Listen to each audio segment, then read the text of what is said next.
ana manuk Amrendra nang ditan kedadon Ngastina. Mula gending Dara Dasih kila bangsa angurmati miyos sing sang Prameswari Mata. Punika to warnane putri saking Mandaraka Hatmadaning Prabu Salya ing angka 3. Sesulih Dewi Banuwati, ya Dewi Banawati, ya Dewi Tanuwati.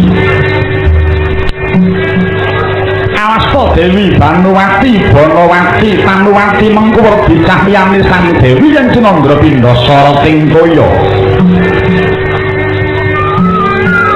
Dasaringkah kang warna lamun Cinandra katingal rikma memak-memak wilis. Sesinom hamices lupah palarapan nyila sendani. Alih angrane nyimba sinambung bayu wilis kendali maya-maya. Krana ngrumisi lanengi pangarsan anduren sajuring latir manggih karengat waja Pindha Mutiara. Panangga hanyang katutup kendhok anglunging gadhong widangan Hanrajurukma. Asta lurus anggen dewa driji mucuk Tanjung.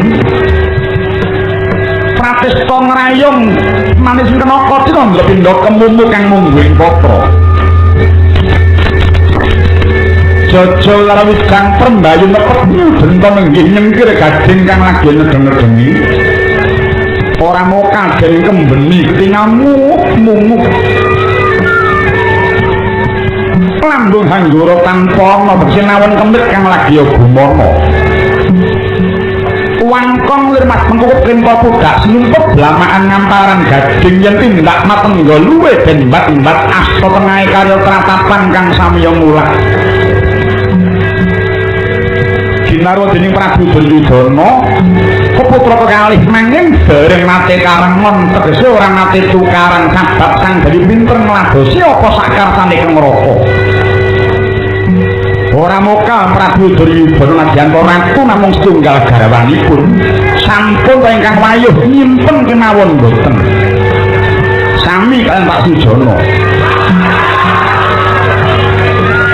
Sabab rumas antuk jati ning kemarem saka pinter sang Dewi ngladosi. Ngantos kelonturing kandha nyata Dewi Banawati wanita sing pinter ngapokake wong lanang.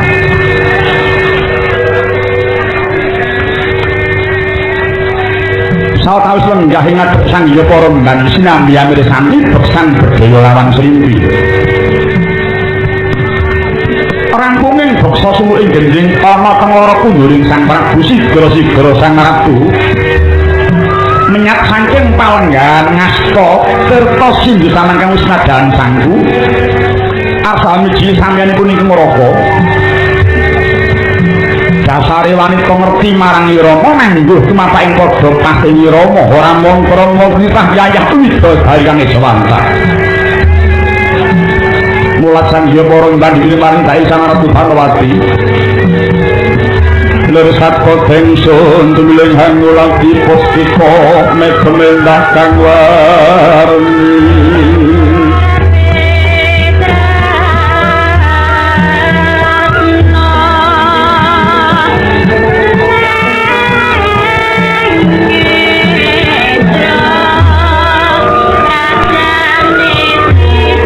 Nah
inggil sepadha kemawon Bu.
Bocah ayu, anakku bocah sing setinik-tinik nduk, siti kamar mandi.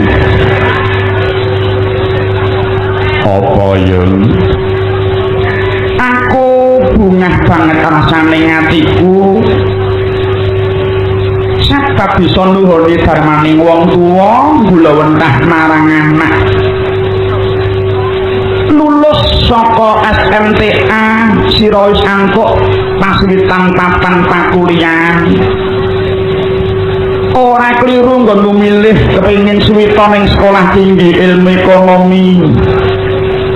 Kemapan ana ing kutha Surabaya. Pangestu sampeyan yun. Nilaiku becik. Ya sabab nugrahaning Gusti tuwajuh anggonku ngudi IP-ku 3,8. Syukur yer, syukur ora aneh lamun kowe entuk beasiswa yo nduk. Nyenteng-nyentengi kewajibaning biyung. Ndak dongake muga-muga kowe bisa dadi ekonom sing ampuh. Nek wis pinter ya mung njaluk aja dienggo minteri bangsamu ya nduk. Iya. Kepinteranmu mau kanggo nentas marang bebrayan, brasta marang kemiskinan. Sabab mungsuh kita dudu wong. Mungsuh kita kang utama kuwi mung kajaba kebodohan, kemunduran lan kemiskinan. Kang mangkono kowe besok bisa dadi wong kang tangguh. Uripmu piguna tumrap nusa bangsa lan bekti marang agamamu. Sabab piwucal agama suci wis ndhawuhake sak mulya-mulyaning wong kuwi wong sing piguna tumrap nyang wong liya. Sak apik-apike apike wong-wong sing diguna tumrap nyang wong liya kuwi wajib kok gondeli ya nggih.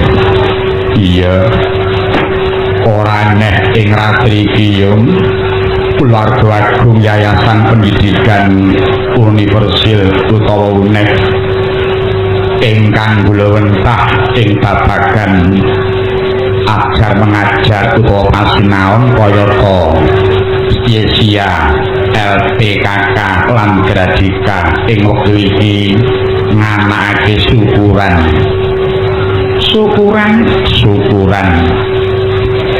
ing ngersaning Gusti wiwit hadeging UNED nganti dina iki wilujeng ing sambikala ing babagan ajar mengajar bisa rancak lancar ora ana sawiji-wiji.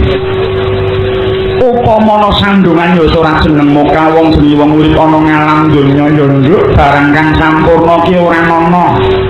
Kala mangsa ya nganggo pacoban. Nanging kudu weling lamun kok pacoban namung kanggo mecut marang kabeh kang padha ngulawentah ing UNED mau bisa saya kesuwur. Bisuwa saya kuncara ngono ya yang iya dene syukuraning bengi iki ya nduk kanthi dianake pagelaran ringgit purwa kaling subuh pengajaping keluarga agung Yayasan Pendidikan Universil mung kajaba kepengin bakal nglestarikake marang kabudayan kita mluhurake marang kabudayan kita wujude seni wayang kulit. Sampeyan ora perlu kuwatir wayang ora bakal apuk margodan ora bakal lekang saka panas. Yen 5 taun kepungkur para sepuh kuwi nguwatirake anak-anak kawula muda apa bakal seneng marang wayang. Tembung mau dijawab biyung pirsa dhewe ing kutha Surabaya wayang iki kaya dene jamur kang mangsa rendheng. Pagelaran wayang kuwi kerep diadani ana ing kutha Surabaya. Luwih-luwih biyung pirsa dhewe. Prosentasi sing padha mirsani racak kawula muda. Mula aku ngarani yen ing jaman saiki wis mujudake kebangkitan tumraping wayang kulit. Ngono ya, Nduk. Iya. Mula ora neh lagi wae mapan ing kutha Madya Surakarta. Diadani syukuring para dalang sak pulo Jawa. Nalika dina malam Jumat paing pungkur. Kabeh dalang sak Jawa nglumpuk ana kutha Surakarta bebarengan syukur ing ngersaning Gusti. Dene pedalangan lan wayang kuwi kinacek sesamaning seni tradisi liyane. Ngono ya nggih. Ora mokal lamun para kawula muda padha eling marang kang dadi kagungane dhewe sabab nyatane wayang mujudake tontonan uga tuntunan kang njuk marang tatanan ngawrit. Tontonan wis genah soalnya mukut bisa dipirsani. Kridaning si dalang kang kabiyanku para kadang pengraian wira swarawati. Dene tuntunan ing kono ngemeti wulan kang becik dasare wayang kena kanggo srana dakwah kang komplit sing diajarke ora mung sing apik-apik sing elek-elek ya dikandhak mung gumantung konsumen kepengin bakal pilih sing elek apa sing apik digelar ana ing wayang kono. Mula ora neh lamun dadi tuntunan tumrap para kadang-kadang bebrayan kabeh. Ngono ya yang iya. Luwih banget aku ngaturake panuwun dene awake dhewe nampa pakurmatan tinimbalan Bapak Ketua Yayasan sak stafe Pundhan Bapak Dr. Andes Haji Sumarsono kuwi Bapak Rektor Bapak Dr. Andes Iksan Handoko lumantar Bapak Sujono sakadang nimbali awake dhewe sowan koreng kampus kene ya iya dasarake yang ngurunang sami kok nduk selawase bisa nyanyi ya lagi bengi iki nyangkon ning kampus kene ya nggih iya ada wayangan dalam rangka syukuran binerkan dening Gusti nyatane mawana jawah sawetara udan kuwi mujudake banyu ki penguripan lamun mlaku wajib manjing dadi ketentreman ateges Gusti paring katentreman marang sak isining kampus kene ya nggih Amin aku nderek nekseni ya Yung. Nduk, apa kalau mongsaku sak krungu tembung sosiologi kaya apa to nggih? Aku wong tuwa jaman kula durung mudeng tembung-tembung kuwi kok nggih. Sampeyan dangu tembung sosiologi saka rong tembung. Sosios lawan logos, sosios di masyarakat, logos di ilmu. Wimengku rasa ilmu ingkang mempelajari babagan kemasyarakatan. Ya nganggo riset, nganggo riset ana ngendi wae.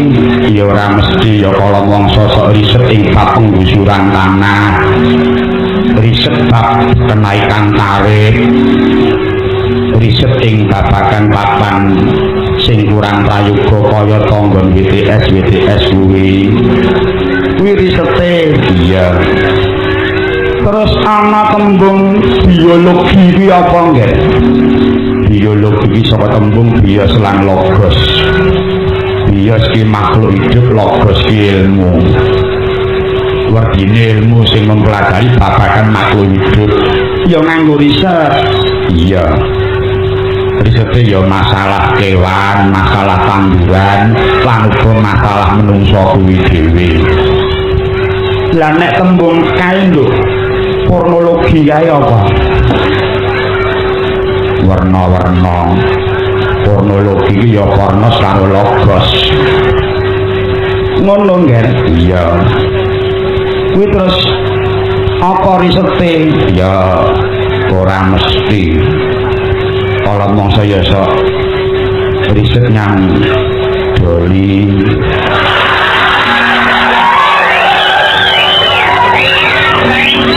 riset eneng bangun sari ucap kok kalau sampeyan sing mundut desa yo aneh-aneh.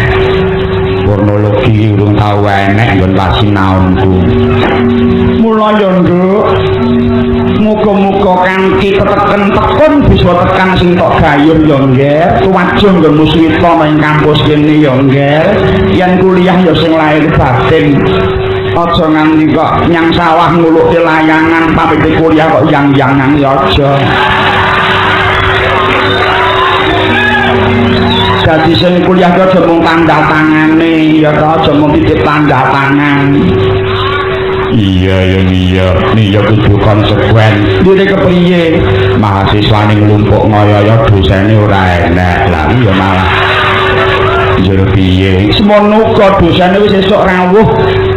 Mahasiswane malah ora enak. Dadi kabeh ya kudu daya dinayan maksinamadan.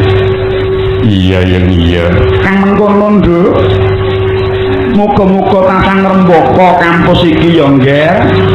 Sekolah Tinggi Ilmu Ekonomi Indonesia ing Surabaya iki dadi papan panggemblenganing para kusumaning bangsa kang ing tembe bisa lumadi marang bebrayan.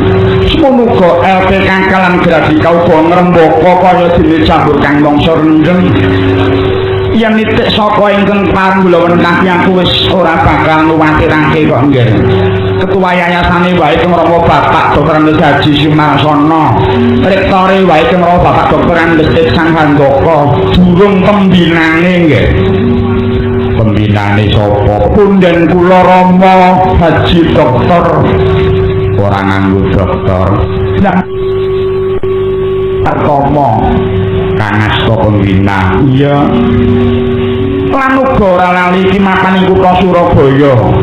Bapak Wali Kota Bapak Haji Dr. Penos Kasidi ya pareng nyengkuyung marang ngrembakaning kampus kene nggih. Yen ngrembug perkara kutha Surabaya aku ora maido. Pancen prestasine kena dicontoh marang daerah liya. Prestasi ya saka nasional lan internasional kang wis kasta lan tinampa dening kutha Surabaya. Kang mangkono muga bisa tansah kuncar ing selawase ya nggih. Iya. Ingkang menika ngaturaken bruntang pamit kunjuk punden kula Bapak Mayor Jenderal Dr. Ibnu Hartomo ingkang kelenggan kula pareng rawuh wonten ing kampus berkahi mirsani wayangan. Iya Nduk, kaya ngapa bombong ing pikirku nyatane Kang Rama Bapak Ibnu Harkama ki ya melu urip-urip ngrembakake kabudayan utamaning bab wayang kulit. Iya. Ayo nduk gandeng wis sowan marang kampus kene yo ngger ora ketang klungsu-klungsu nderek udu ngaturake jajan saka Solo. Kunjuk marang sapa? Kunjuk keluarga agung Yayasan Pendidikan Universil. Iya. Uga katur marang para kadang-kadang mahasiswa, tuwin kunjuk para bapak-bapak ibu-ibu dosen ing mlawentah wonten ing kampus mriki. Mboten supe katur para kadang-kadang bersawaning dalu menika. Jajan wujude apa? Ngaturake lelagon khas Surakarta nggih. Apa Bengawan Solo? Bengawan Solo wis kulino diaturake. Solo ora mung kondang Bengawan uga kondang Putri Solo nggih. Putri Solo. Iya. Mulai padha diaturake nduk. Langgam Jawa Putri Solo nanging nganggo diiringi gamelan. Langgam Jawa Putri Solo diiringi nganggo gamelan. Iya. Sapa sing kepareng didhawuhi nyekar? Nyuwun tulung dhateng Ibu Waranggana ingkang matang wonten kiwa piyambak. Asmane sapa? Isih RHS sijik yahene ngger engko nggon gara-gara diaturke. Iya. Wong Jawa ki sithik wis trima kok ngger. Sithik wis marem kok. Nek dibelake malah gila. Iya. Kula nyuwun tulung dhateng Ibu Waranggana ing kiwa piyambak keparenga ngaturaken lelagon Langgam Jawi Putri Solo. Iramanipun dipun garap irama kalih werni. Irama langgam sing siji apa nduk? Aku dalam ya irama dangdut kok. Iya.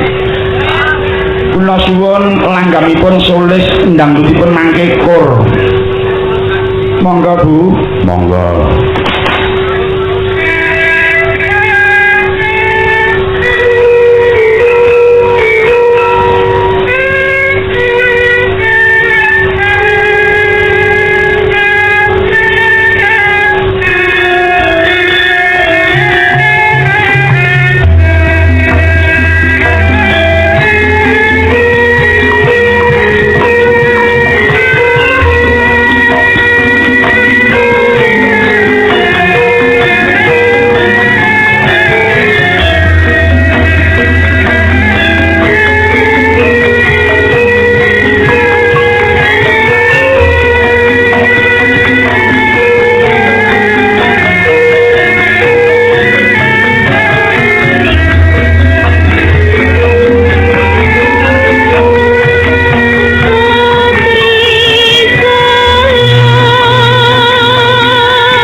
wirahan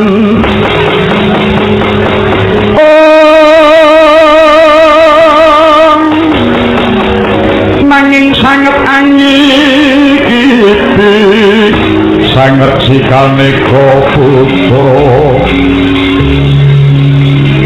kang andhok saking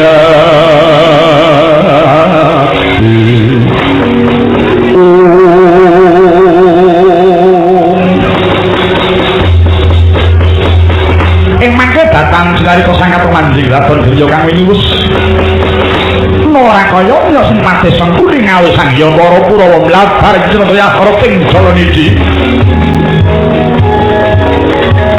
nyuwat langen ning kalang ilang lasar pantah muntang yen nderek kekonang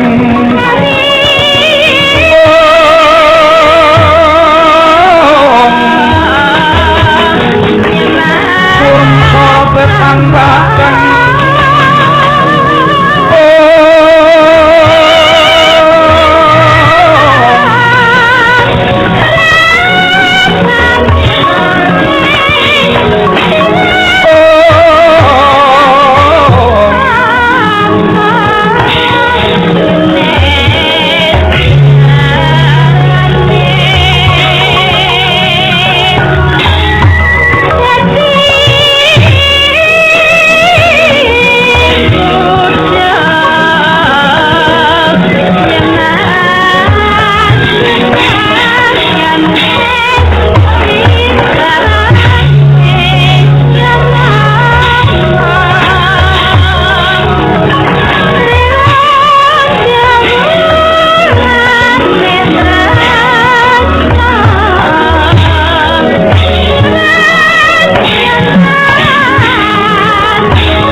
mangawur-awur rahang tengaran ning ajurit gong guru bangsa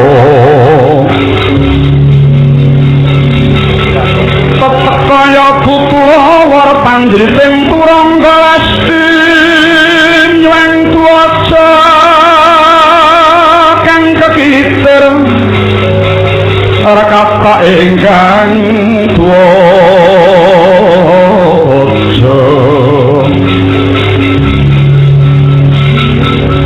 Wajo layu sebet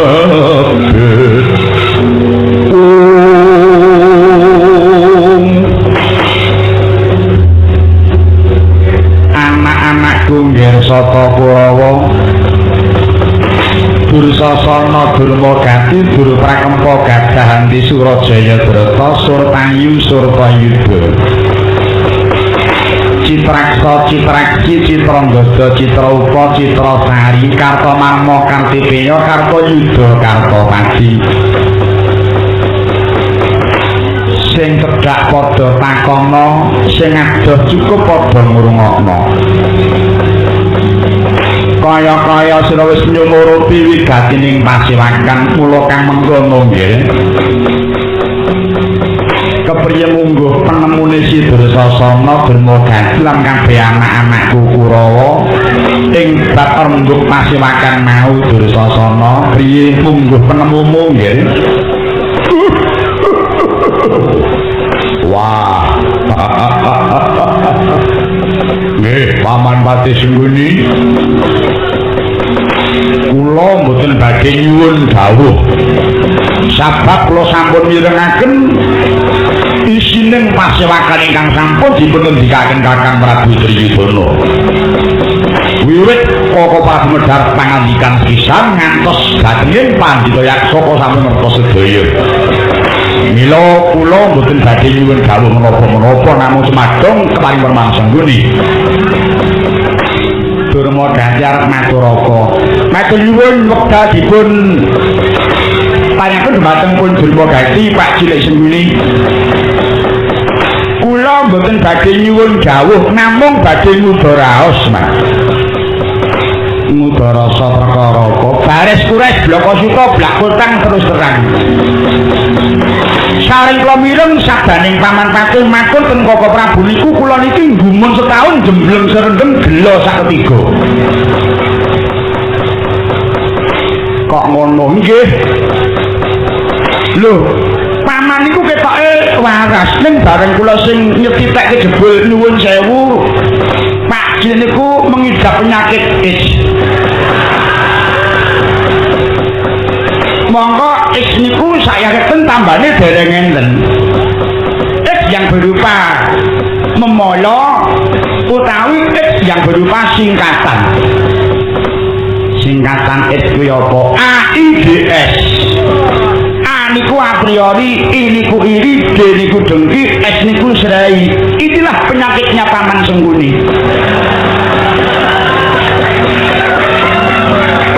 buktine ngopo blak-blakan mawon man kula kirang sependapat kali atur Paman Sengguni ing mongko Kakang Prabu Kurupati sampun badhe sae kali Haji kula Pandhawa buktinipun medhar panandika badhe ngreksa ngamarta ing dipun tilar Yayi Puntadewa lha iya napa Paman mboten nyarujuki kalih karepe Kakang Prabu Kurupati lho niku terus mengko karep napa malah Paman nrayogake supaya ngamarta dibedah pendoliane dipateni lho iki penemu napa to Mas oh alah man mungkin to Man dunya niku mboten barang sing langgeng lho Man nandur bakal ngunduh utang niku bakal nyaur niku mangiling-iling ndika satunggiling tiyang sepuh tumraping para Kurawa kajawi tiyang sepuh ugia pangkat nindya mantri muka utawi pati padahal sekarang itu membutuhkan keteladanan sekarang ini Man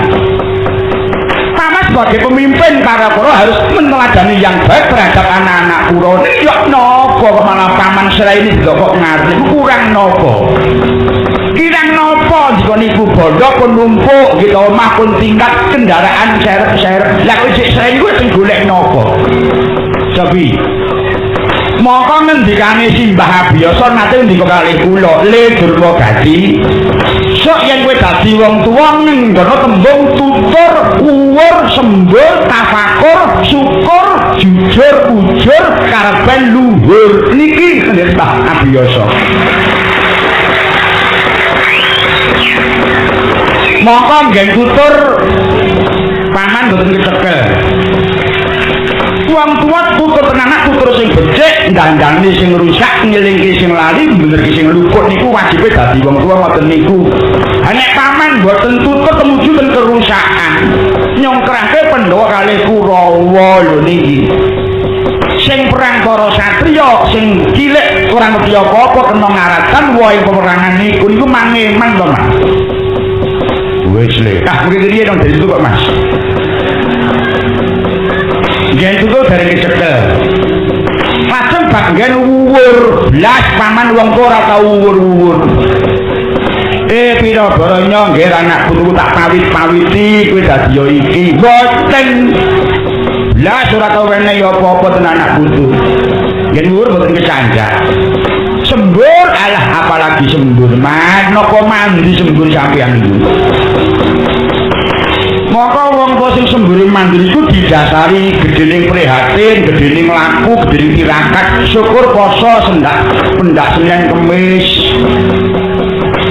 Niku bakal mandi sembur nek pamane nyembur iku badhe klomoh bathuke niku kok. Badhe kentekan idu ora tau tapa to ndika niku Mas Jobi.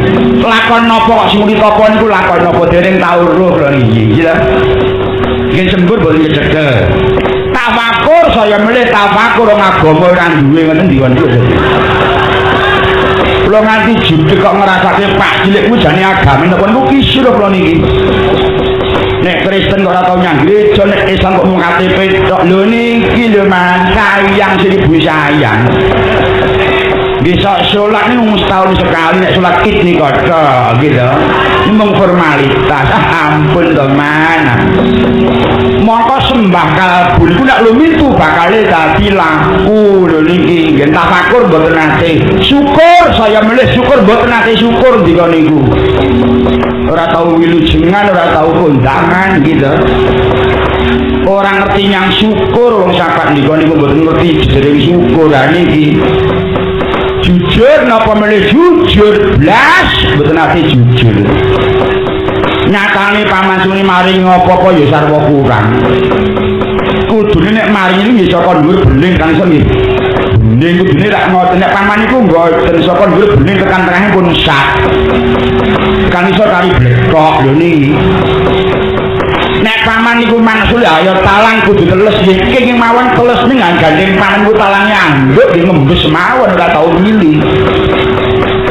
iku nggih jujur bener cekel ujur apalagi ujur ora tau ngujuri yang anak-anake pira bareng rezeki iki nyoli tak bagi semene mboten mung merem mawon niki pripun gandeng wong tuwa ora tau tutur ora tau wuwur ora tau sembur ora tau tafakur ora nate syukur ora nate jujur ora nate ujur mula paman ora tau luhur niki lho man lah mongko wong urip niku marem nek dipercaya dening wong akeh pulo pangkat dhuwur nek ora dipercaya malah badhe pun disenges tiyang sanes man dipercaya marga jujur mula kendel nek ora kendel ora jujur niki la yo napa paman mung nglinci bicara apa-apa langkung-langkung enten pendhita sing dateng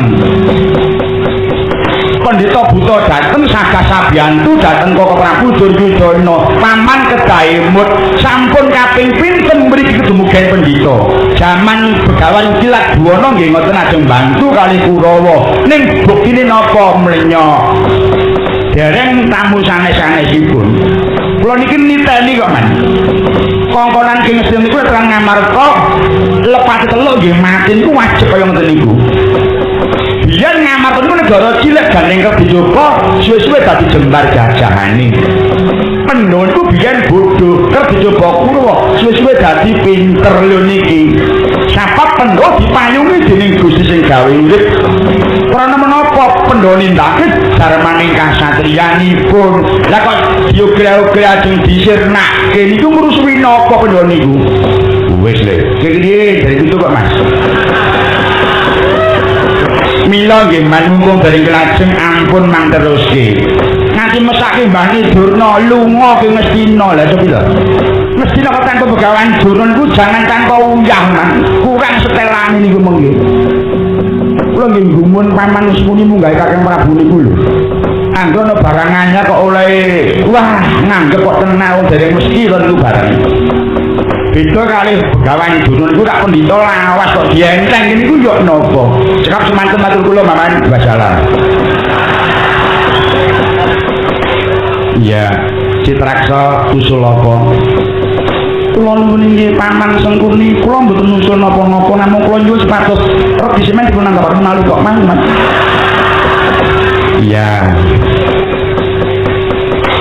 Tirtana tau Solapa kula dherek saged matur paman Citraksi wah kowe matur apa mboten ya wis Swatama kowe ngrungokno ya nggih tinggi saiki aku mangsuli tembunge Durmagati pripun Mas kowe tak elingke ya Gus kowe dilairke ana donya ki ora kon dadi guruku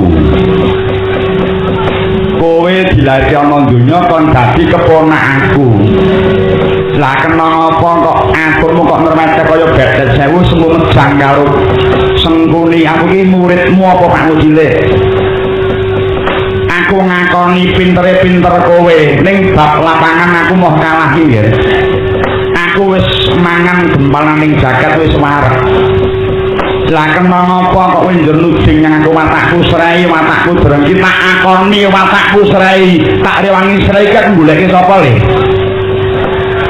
ayo do pikirin cara-cara kuwi aku mikir sapa sing tak pikir keponakan lah kenapa sing tak pikir kok ucape kok kaya ngono ki terus karepmu piye kowe ngala-ala nang pakmu cilik kowe terus nyeneng karo wong tuwa aku ki lara atiku rada sok miyak wadine wong sak nggon Gus wong sing ngerti nang watake tata krama sirik miyak wadine wong kenang apa kowe ngoler kok sak nggon-nggon sedengkeng Raka Prabu Duryudana karo aku kowe manut apa sing dadi aturku kowe iki mung sak apaku kok wis acak nyelkutak nang wong tuwa iki anggepmu ki apa bon man sabar man sabar ngomong ponakan pirang-pirang aku ya ora kurang sabar kok Dursasana ini ya mung ademu siji iki sing tok menggila nang aku sajak ngenyek iki mung siji iki kepethuk nang endi wae ya mung medang karo aku sing ngene iki ora pisan ora pisan nang untak bisa ya kaya ngene iki tembung bocah iki aku ki kurang piye lek ngomong nang keponakan ki kurang piye do bijinen cah kabeh iki do bijinen arek-arek kuwi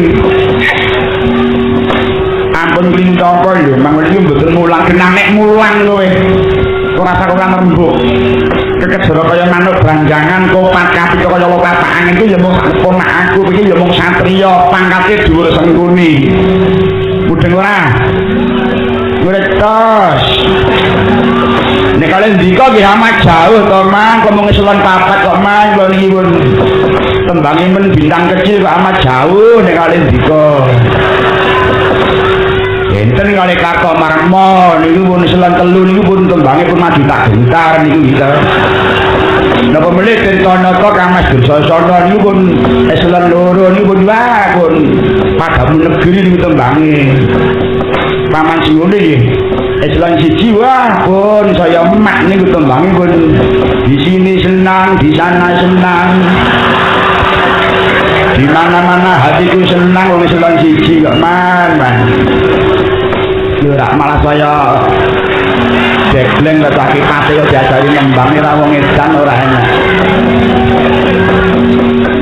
ora susah dadak kowe duwe tembung warna-warna bakune iki sang begawan Durawatana sagung bedah ngamarta nyirnake Pandhawa piye Dursasana melu apa ora nggih nggo kula dereke kari nonton wae to lho nggih ningali mawon to Mas kira-kira menang endi ngono wae didelok wae nggih Karto Marmo mangkat apa ora iki sendika Citraksa priye sampun kuwatos taman sepinten banggalipun para Pandhawa kula kinten boten kula nyambat tiyang sanes sekap teng putra Janaka Mestina kula sagah mejahi para Pandhawa paman kula sagah mbekta punalpanipun Pandhawa nigas jangganipun para Pandhawa paman Sengkuni cangkir ngene omong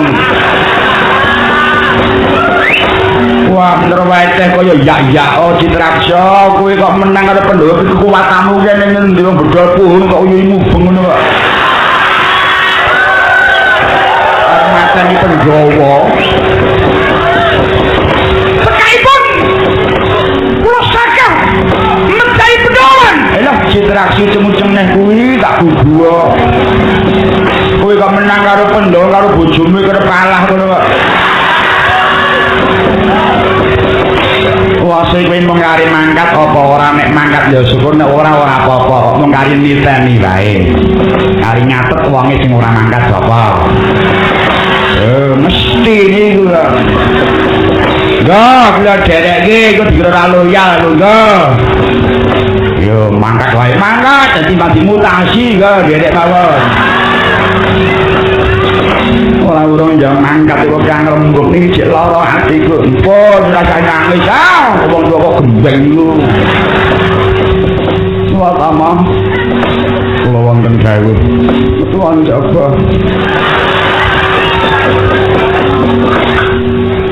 Menawa paman, metu jaba. Jawi wonten menapa? Ya werna-werna kok dadak takon ya.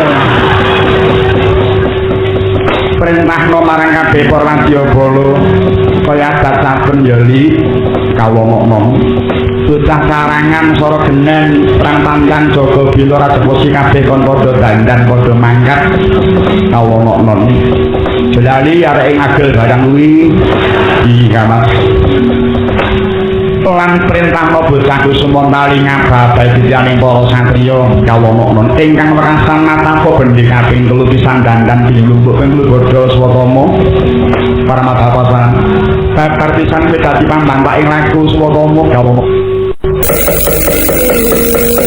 Henteng pita pemurung saking asim menekwi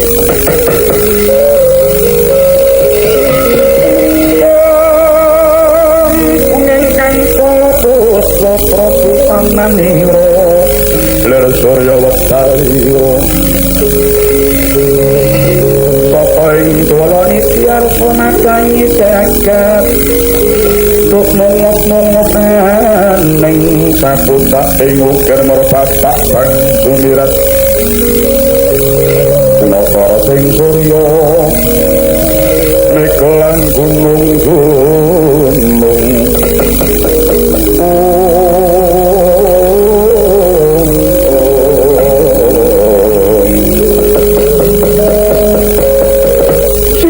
Sangke para Kurawa lumaris saking pagelaran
pemiyong